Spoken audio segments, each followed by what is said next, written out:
1857 की क्रांति के दो पार्ट में हम लोगों ने वीडियो बनाया और एक पार्ट लास्ट पार्ट है 1857 की क्रांति का परिणाम क्या हुआ था और जो असफलता के कारण थे उसमें भी हमने बताया था मध्यम वर्ग ने बिल्कुल भी साथ नहीं दिया था। इसके अलावा क्रांतिकारी जोश में तो थे लेकिन उनमें समन्वय की कमी थी, क्योंकि कम्युनिकेशन का साधन नहीं था। और जो कम्युनिकेशन का साधन था भी तार व्यवस्था, जैसे नाना साहब ने कहा था कि ये तार हमारे लिए गले में फांसी की तरह था, क्योंकि अंग्रेज छावनियों तक तो ये बात खबर पहुंच जा रही थी कि कहाँ कहाँ विद्रोह हो गया है। वो पहले से ही तैयार हो जाते थे, अलर्ट हो जाते थे लेकिन भारतीयों के लिए तो ये, क्रांतिकारियों के लिए तो बिल्कुल फांसी के फंदे की तरह साबित हुआ। और 1857 की क्रांति के असफल होने का पीछे बहुत बड़ा कारण ये भी था कि कम्युनिकेशन का साधन नहीं था। बुंदेलखंड के एक शासक थे मदन सिंह, उन्होंने अपना तोप का कारखाना लगाया था, लेकिन उन सारे तोपों का प्रयोग अंग्रेज कर रहे थे, वो भी क्रांतिकारियों को नहीं मिल सका। तो इस तरीके से हम असफल हुए। 1857 की क्रांति पूरी तरह से असफल हुई। असफलता के बाद अब अंग्रेजों ने विचार किया कि भाई असफल क्रांति हो गई तो क्या किया जाए। तो उन्होंने ईस्ट इंडिया कंपनी से शासन ब्रिटिश साम्राज्य के हाथ में ले लिया और ब्रिटिश साम्राज्य के हाथ में आ गया। और ब्रिटिश संसद ने भारतीय शासन को अपने हाथ में ले लिया। 1 नवंबर 1858 को इलाहाबाद के मिंटो पार्क में लॉर्ड कैनिंग ने महारानी की घोषणा को पढ़ा और उसमें कई प्रकार के प्रस्ताव दिए। जैसे जैसे उन्होंने कहा कि भाई अब हम किसी भी भारतीय रजवाड़ों में किसी प्रकार का हस्तक्षेप नहीं करेंगे, क्योंकि डलहौजी ये कर चुके थे। व्यक्तिगत नीति यानी डॉक्ट्रिन ऑफ लैब्स को लागू किया रजवाड़ों को ब्रिटिश साम्राज्य में शामिल किया। भारतीय रीति रिवाजों में बड़े पैमाने पर हस्तक्षेप हुए तो उन्होंने कहा भाई हम हस्तक्षेप भी नहीं करेंगे।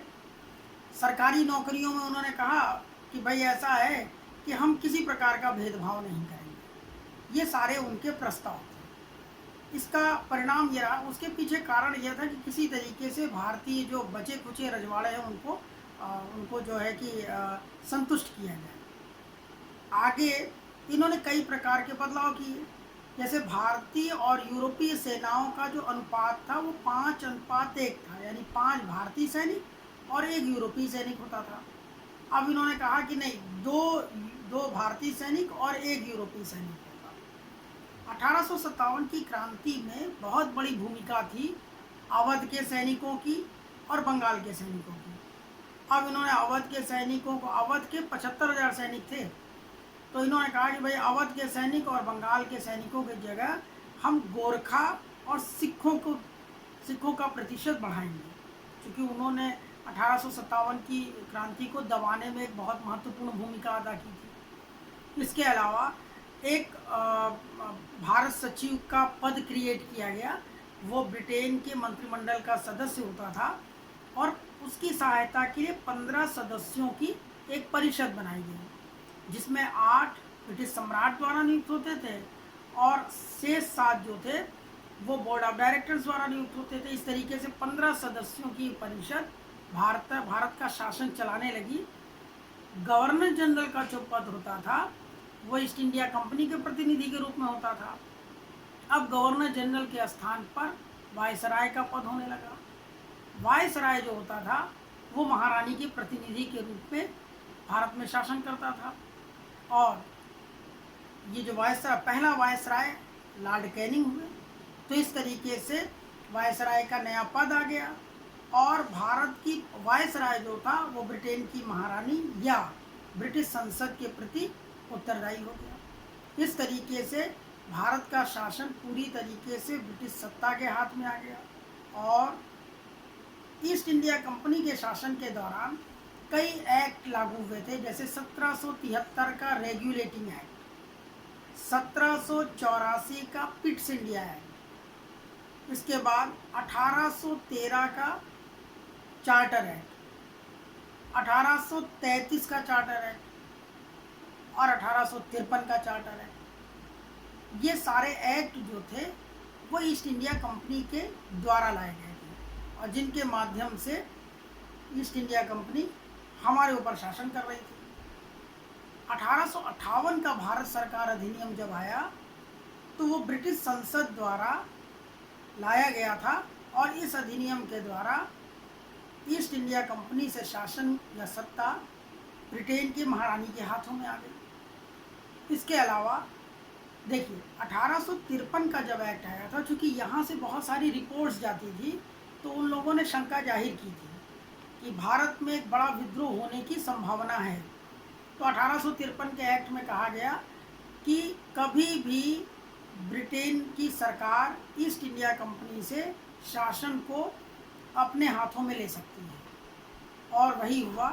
1857 की क्रांति हुई और 1858 के एक्ट में ब्रिटिश ईस्ट इंडिया कंपनी से ब्रिटेन के महारानी के हाथों में शासन चला गया। ईस्ट इंडिया कंपनी भारत में व्यापार करने आई थी, लेकिन 1833 का जब एक्ट आया तो उस एक्ट में ईस्ट इंडिया कंपनी का वो पूरी तरीके से राजनीतिक कंपनी हो गई थी, क्योंकि उसके पास चीन के साथ व्यापार रह गया था और चाय का व्यापार रह गया था। 1833 के एक्ट में चीन के साथ व्यापार ख़त्म कर दिया गया और चाय का व्यापार भी ख़त्म कर दिया गया। और इस तरीके से जब सारे व्यापारिक अधिकार ख़त्म हो गए तो ईस्ट इंडिया कंपनी एक राजनीतिक कंपनी ही बनकर रह गई थी और वो भी 1858 आते आते सारे अधिकार खत्म हो गए। ईस्ट इंडिया कंपनी का पूरी तरह से भारत से शासन समाप्त हो गया और भारत का शासन ब्रिटिश संसद के अधीन चला गया। यहाँ पर ये पूरा 1857 की क्रांति का परिणाम रहा। इसमें एक दो चीज़ें और इम्पोर्टेंट थी जो कि हम पहले बीच में बता भी चुके हैं कि एक तो इनाम कमीशन हमने बताया था कि 20,000 जागीरें अकेले बम्बई प्रांत में, जो आज का महाराष्ट्र है उस समय बम्बई प्रांत कहलाता था, तो बम्बई प्रांत के 20,000 जागीरें जब्त कर ली गई थी। दूसरा कमीशन था पील कमीशन। पील कमीशन ने भारतीय और यूरोपीय सैनिकों का जो अनुपात बहुत ज़्यादा था उसको बहुत कम कर दिया। और तीसरा था रॉयल कमीशन। रॉयल कमीशन जो था उसने कहा, उस रॉयल कमीशन ने ये प्रस्ताव किया कि भाई चूँकि जो 1857 की क्रांति के दौरान जिन्होंने विद्रोह को दबाया था उनको आगे लाए, तो उन्होंने क्या किया कि अपनी वही फूट डालो और राज करो की नीति का पालन करते हुए रेजिमेंट्स में बांट दिया था। Sikh regiment, Jat regiment, Maratha regiment, Gorkha regiment, पूरी भारतीय सेना को रेजिमेंट्स में बांट दिया था। और उसका प्रयोग इन्होंने आगे चलकर जब भारतीय राष्ट्रीय आंदोलन चला तो अलग अलग जगहों पे किया था। और जैसे अफ़गानिस्तान में आंदोलन, जो लाल कुर्ती आंदोलन शुरू हुआ था, आगे चलकर बताएंगे, तो उसको दबाने के लिए गोरखा रेजिमेंट को भेजा था। तो इस तरीके से उन्होंने अपनी फूट डालो और राज करो की नीति का पालन किया और 1857 से लेकर और 1947 के बीच में, यानी 90 साल का शासन उन्होंने इसी बांट करके ही उसको हम लोगों को बांट करके आपस में और फिर यहाँ पर शासन को चलाया था। ये आपका 1857 की क्रांति हो गई। अब देखिए एक चीज़ और, बहुत सारे बच्चों ने मांग की कि अब पॉलिटिकल साइंस भी थोड़ा सा दे दीजिए, शुरू कर दीजिए, एंशिएंट हिस्ट्री भी शुरू कर दीजिए, पॉलिटिकल भी शुरू कर दीजिए, मेडिवल भी शुरू कर दीजिए। सारी चीज़ें एक साथ संभव नहीं है, लेकिन पॉलिटिकल साइंस हम शुरू करने को सोच रहे हैं और आज थोड़ा सा उसको इंट्रोडक्शन देंगे। और अगला जो वीडियो हम शुरू करेंगे, हम कोशिश करेंगे कि बोर्ड में हो थोड़ा सा, क्योंकि लॉकडाउन में बड़ी दिक्कत ये हो रही है कि बोर्ड में नहीं हो पा रहा है। लेकिन अगला वीडियो हम बोर्ड में ही वो करेंगे, बोर्ड में चीज़ें लिखेंगे। ये भी जो 1857 की क्रांति हमने बताया है, इसमें जो कहाँ पर हुई थी, नेतृत्व किसने किया था, इसका किस तारीख को हुई थी, कब समाप्त हुई थी और किसके नेतृत्व में 1857 की क्रांति को कहाँ कहाँ दबाया गया, ये चार्ट के रूप में हम इसको भी आपको एक PDF फाइल के रूप में डाल देंगे, उसको आप नोट कर लीजिएगा। क्योंकि हम कई बार कह चुके हैं, हर बार ये बता रहे हैं कि भाई बड़ी बोर्ड नहीं है, ये सारी चीज़ें, तो उसमें थोड़ा सा कॉम्प्रोमाइज़ करिए और फिर धीरे धीरे क्वालिटी भी मेंटेन होगी। तो अब देखिए भारतीय संविधान में किस तरीके से, भारतीय संविधान में हम आपको कुछ भी पढ़ा भी चुके हैं, तो एक बार रिवीजन टाइप हो जाएगा, फिर उसको डिटेल में करते हैं। देखिए भारत का जो संविधान है वो विश्व का सबसे बड़े लिखित संविधान में से एक है, और ब्रिटेन का संविधान अलिखित संविधान है। भारतीय संविधान में बहुत सारी चीज़ें हैं जो क्वेश्चन जो आते हैं, कहाँ से लिया गया है, इसके कितनी समितियां बनी थी, इन समितियों के अध्यक्ष कौन थे, इसके अलावा संविधान में जो किस प्रकार के कितने अनुच्छेद, ये सारे क्वेश्चन होते हैं। संविधान की विशेषता क्या है, तो ये सारी चीज़ें होती हैं। देखिए भारत में संविधान की जो मांग थी, सबसे पहले 1895 में एक संवैधानिक विधेयक के माध्यम से की गई थी। 1922 में महात्मा गांधी ने कहा कि भारत में संविधान भारतीयों की इच्छा के अनुसार बनाया जाएगा। इसके बाद संविधान का जो वास्तविक रूप से प्रस्ताव पेश किया था वो एम.एन. राय ने प्रस्तुत किया था। मानवेंद्र नाथ राय, जो कि भारतीय कम्युनिस्ट पार्टी के संस्थापक है। भारत में जो साम्यवादी आंदोलन है उसका नेतृत्व मानवेंद्र नाथ राय ने किया था। तो ये जो आपका, और इसके इस बीच में जो है पंडित मोतीलाल नेहरू ने भी मांग की थी, श्रीमती एनी बेसेंट ने भी मांग की थी। तो इस तरीके से लोग मांग करते रहे, लेकिन जो एक मतलब सही तरीके से जो मांग किया था संविधान की, कि संविधान यहाँ पर निर्माण होना चाहिए, वो किया था एम.एन. राय ने। सही तरीके से सभी लोग कर रहे थे, लेकिन ये था कि एम.एन. राय ने एक मतलब व्यवस्थित तरीके से कहा कि भारत में संविधान किस तरीके से निर्माण होना चाहिए और यह बनना ही चाहिए। इसके बाद देखिए 1942 में, चूँकि द्वितीय विश्व युद्ध का वातावरण था और ब्रिटेन के साथ अमेरिका भी था, चीन भी था, तो इस तरीके के देश लगातार ब्रिटेन पर दबाव डाल रहे थे कि भाई इतना बड़ा जनसंख्या वाला क्षेत्र आपका विरोध कर रहा है, तो आप कैसे युद्ध लड़ेंगे, तो पहले वहाँ की तो समस्या का समाधान करिए। तो यहाँ पर ब्रिटिश कैबिनेट के एक सदस्य थे सर स्टीफोर्ड क्रिप्स, उनके नेतृत्व में एक प्रतिनिधि मंडल आया कि भारतीयों की समस्या का समाधान करेंगे। उन्होंने प्रस्ताव जो पेश किया था वो दो रूप में, युद्ध के दौरान लागू होने वाले प्रस्ताव और युद्ध के बाद लागू होने वाले प्रस्ताव। तो युद्ध के बाद, अब इसको हम लोग डिटेल में पढ़ेंगे, लेकिन युद्ध के बाद लागू होने वाले प्रस्ताव में एक प्रस्ताव ये भी था कि भारत में संविधान का निर्माण भारतीयों द्वारा होगा। यानी कि पहला मिशन क्रिप्स मिशन था, जिसने भारतीयों द्वारा संविधान के निर्माण की बात कही थी। इसके बाद अच्छा, इसका विरोध भी बहुत हुआ। मुस्लिम लीग विरोध कर रही थी क्योंकि पाकिस्तान की मांग को नहीं माना गया। कांग्रेस अलग तरीके से विरोध कर रही थी। उनका कहना था कि आप जो है विभाजनकारी विभेदकारी नीति अपना रहे हैं। महात्मा गांधी ने यह कहा कि ये प्रस्ताव पोस्ट डेटेड चेक की तरह है, जबकि पंडित जवाहरलाल नेहरू ने कहा कि ये डूबते हुए बैंक का पोस्ट डेटेड चेक है। ये क्वेश्चन बहुत आता है। महात्मा गांधी ने कहा कि ये पोस्ट डेटेड चेक की तरह है, और पंडित जवाहरलाल नेहरू ने कहा कि ये डूबते हुए बैंक का पोस्ट डेटेड चेक है। इस तरीके से क्रिप्स प्रस्ताव का विरोध किया गया। लेकिन क्रिप्स प्रस्ताव को आप इस बात का श्रेय दे सकते हैं कि भारत में पहली बार भारतीयों द्वारा संविधान की मांग को स्वीकार किया था क्रिप्स मिशन। इसके बाद ये 1942 में क्रिप्स मिशन आया था। इसके बाद 1946 में कैबिनेट मिशन भारत आया। कैबिनेट मिशन में 3 सदस्य थे ब्रिटिश कैबिनेट के, सर स्टीफोर्ड क्रिप्स, ए.वी. अलेक्जेंडर और पैट्रिक लॉरेंस। अब इसमें क्वेश्चन ये आता है कि भाई क्रिप्स कैबिनेट मिशन में कितने सदस्य थे? 3 सदस्य थे। इसके अध्यक्ष कौन थे? तो पैट्रिक लॉरेंस इसके अध्यक्ष थे। कैबिनेट मिशन जब भारत आया तो कैबिनेट मिशन ने कहा कि पूरा उन्होंने बिल्कुल खुलकर बताया कि किस तरीके से संविधान का निर्माण किया जाएगा। उन्होंने कहा एक संविधान सभा का गठन होगा। ये क्रिप्स मिशन में भी कहा गया था और कैबिनेट में भी कहा गया कि संविधान सभा का गठन होगा। कैसे होगा?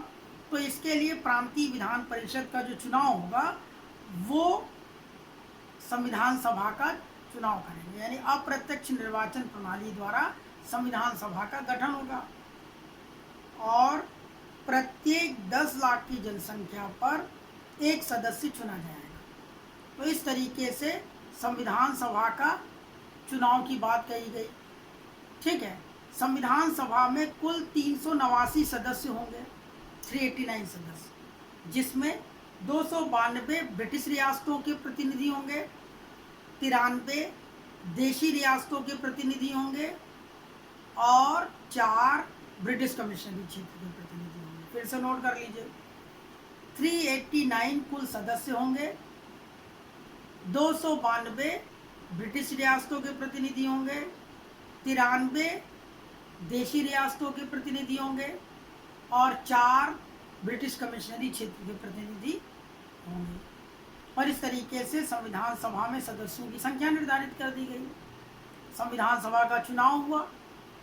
संविधान सभा के चुनाव में 203 सदस्य भारत कांग्रेस के चुने गए और 78 मुस्लिम लीग के चुने गए। इसके बाद एक यूनियनिस्ट पार्टी का था, एक बंगाल कृषक प्रजा पार्टी का था, 8 निर्दलीय सदस्य थे। इस तरीके से पूरी संविधान सभा का गठन कर दिया गया और 389 सदस्य चुन लिए गए। अब देखिए संविधान सभा की पहली बैठक। संविधान सभा की जो पहली बैठक हुई थी उसमें मुस्लिम लीग ने भाग नहीं लिया था। मुस्लिम लीग के प्रतिनिधियों ने उसका बहिष्कार कर दिया था क्योंकि वो मांग कर रहे थे कि हमारी संविधान सभा अलग होनी चाहिए, तो उन्होंने भाग ही नहीं लिया था। संविधान सभा में कुल 15 महिलाएं थीं, 26 सदस्य अनुसूचित जातियों के थे और 33 अनुसूचित जनजातियों के थे। हैदराबाद एक ऐसी रियासत थी जिसका कोई भी प्रतिनिधि संविधान सभा की बैठक में शामिल नहीं हुआ था। अच्छा, पीएच मोदी पारसी समुदाय से आ रहे थे जो प्रतिनिधित्व कर रहे थे और फ्रैंक मॉरिस पारसी समुदाय से थे, आपका एंग्लो इंडियन समुदाय से थे। तो इस तरीके से एक बहुदलीय निकाय था, उसमें सभी को प्रतिनिधित्व दिया गया था। महिलाओं का भी था, अनुसूचित जातियों का था, महिलाओं का 15, अनुसूचित जाति के 26 और अनुसूचित जनजाति के 33 सदस्य थे। पारसी समुदाय के पीएच मोदी थे और एंग्लो इंडियन के फ्रैंक मॉरिस थे। तो इस तरीके से पूरी संविधान सभा का गठन किया गया। संविधान सभा की जो पहली बैठक हुई वो 9 दिसंबर 1946 को हुई थी। ठीक है, और ये जो बैठक हुई थी वो नई दिल्ली के काउंसिल चैम्बर पुस्तकालय में आयोजित की गई थी 9 दिसंबर 1946 को। और इसके पहले अस्थायी अध्यक्ष बने थे डॉक्टर सच्चिदानंद सिन्हा। फिर से ध्यान से सुनिए, 9 दिसंबर 1946 को नई दिल्ली में काउंसिल चैम्बर पुस्तकालय में पहली बैठक हुई और इसके पहले अस्थायी अध्यक्ष बने थे डॉक्टर सच्चिदानंद सिन्हा। दूसरी बैठक 11 दिसंबर 1946 को, इसके अध्यक्ष डॉक्टर राजेंद्र प्रसाद और ये स्थायी अध्यक्ष थे। और तीसरी बैठक 13 दिसंबर 1946 को पंडित जी 13 दिसंबर 1946 को ही, और उस दिन पंडित जवाहरलाल नेहरू ने उद्देश्य प्रस्ताव प्रस्तुत किया था। उद्देश्य प्रस्ताव को भारतीय संविधान का दर्शन या भारतीय संविधान की आत्मा कहा गया था। एक मुख्य न्यायाधीश हुए थे एम हिदायतुल्लाह, जो आगे चलकर भारत के उपराष्ट्रपति बने थे। उन्होंने गोलकनाथ के मामले में भी ये कहा था कि ये भारतीय संविधान की आत्मा है, जबकि डॉक्टर भीमराव अंबेडकर अनुच्छेद 32 को भारतीय संविधान की आत्मा कह रहे थे। आज के लिए बस इतना ही है, एक इंट्रोडक्शन था आगे हम इसको बहुत डिटेल में और बोर्ड में करेंगे। बहुत धन्यवाद।